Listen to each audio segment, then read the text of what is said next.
Selamat pagi Bapak, Ibu, dan saudara-saudaraku. Salam damai sejahtera bagi kita sekalian. Senang sekali kita berjumpa kembali melalui acara Renungan Pagi edisi 11 Desember 2021. Pagi ini kita akan membaca Keluaran pasal 3 ayat 7-9 demikian. Dan Tuhan berfirman, "Aku telah memperhatikan dengan sungguh kesengsaraan umatku di tanah Mesir. Dan aku telah mendengar seruan mereka yang disebabkan oleh pengerah-pengerah mereka. Ya, aku mengetahui penderitaan mereka. Sebab aku telah turun untuk melepaskan mereka dari tangan orang Mesir dan menuntun mereka keluar dari negeri itu ke suatu negeri yang baik dan luas, suatu negeri yang berlimpah-limpah susu dan madunya. Ke tempat orang Kanaan, orang Het, orang Amori, orang Feris, orang Hewi, dan orang Yebus. Sekarang seruan orang Israel telah sampai kepadaku, juga telah kulihat betapa kerasnya orang Mesir menindas mereka. Karena Allah peduli." Setelah ratusan tahun ada di Mesir, keturunan Yakub mengalami penderitaan karena perbudakan oleh bangsa Mesir. Dalam erangan mereka berseru-seru kepada Tuhan. Kini Tuhan menjawab seruan mereka dengan memanggil Musa. Kepada Musa Allah menyampaikan isi hatinya bahwa ia telah memperhatikan dengan sungguh kesengsaraan umatku. Aku telah mendengar seruan mereka. Aku mengetahui penderitaan dan melepaskan dan menuntun mereka keluar dari penderitaan.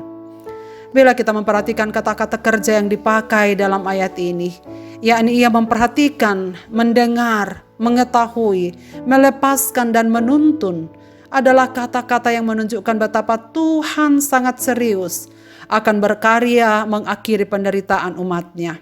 Allah memastikan bahwa saatnya umatnya keluar dari perbudakan dan akan memimpin ke tanah Kanaan, suatu negeri yang berlimpah-limpah susu dan madunya.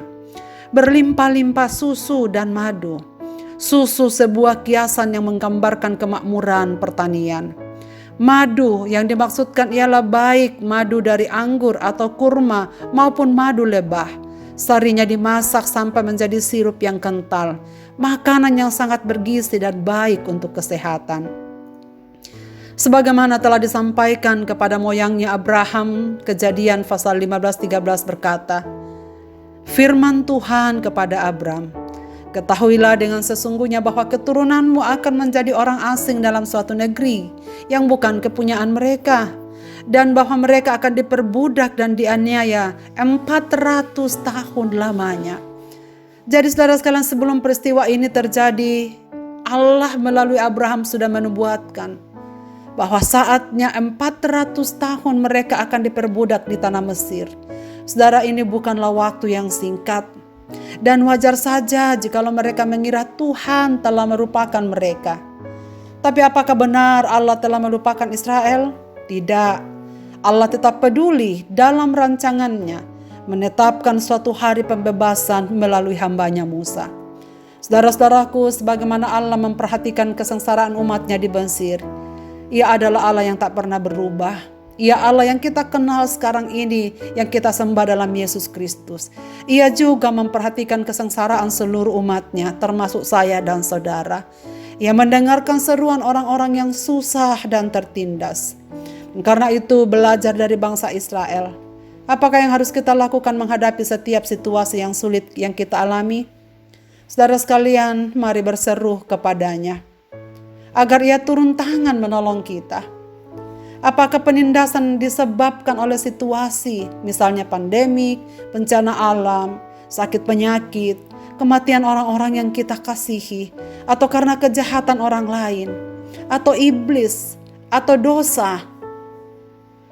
Penghiburan, kasih karunia, dan pertolongan Allah lebih dari cukup untuk mengatasi semua keperluan itu. Saudara, Roma pasal 8 ayat 32 mengatakan, Ia yang tidak menyayangkan anaknya sendiri, tetapi yang menyerahkannya bagi kita semua. Bagaimanakah mungkin Ia tidak mengaruniakan segala sesuatu kepada kita bersama-sama dengan Dia? Yesus Kristus menjadi jaminannya. Ia tak menyayangkan anaknya, menyerahkannya bagi kita. Dan Ia sudah datang kepada saudara dan saya karena menyempurnakan kasih-Nya. Ia telah mengaruniakan segala sesuatu yang kita butuhkan, termasuk kelepasan dari perbudakan dosa. Saudara-saudaraku, apa yang sedang kita alami sekarang?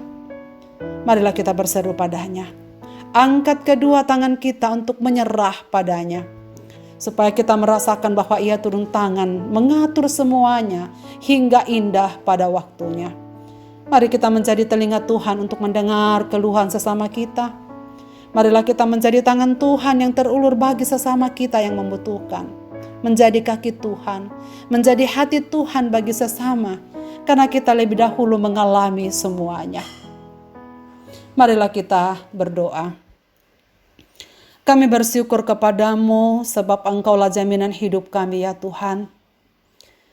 Kami hanya bisa bersyukur mengingat dan meyakini bahwa tak ada yang dapat memisahkan kami dari kasih Tuhan. Penindasan, kesusahan, penderitaan apapun yang kami alami, kasih-Mu lebih dari semuanya. Kami mengucap syukur atas semua yang Tuhan telah anugerahkan pada kami. Jadikanlah kami juga sebagai alat kasih-Mu bagi sesama kami, agar makin banyak orang yang mengalami kekuatan, penghiburan dan kasih Tuhan melalui kehadiran kami. Berilah api-Mu dalam diri kami selalu membara, agar dengan semangat yang baru kami menjalani hidup ini di dalam kekuatan-Mu. Seluruh pendengar renungan pagi ini, berkati dan tuntunlah mereka. Dengarlah setiap seruan-seruan mereka. Dalam Kristus Tuhan, kami datang kepadamu. Biarlah anugerah, rahmat, dan damai sejahtera dari Allah Bapa menyertai kami sekalian.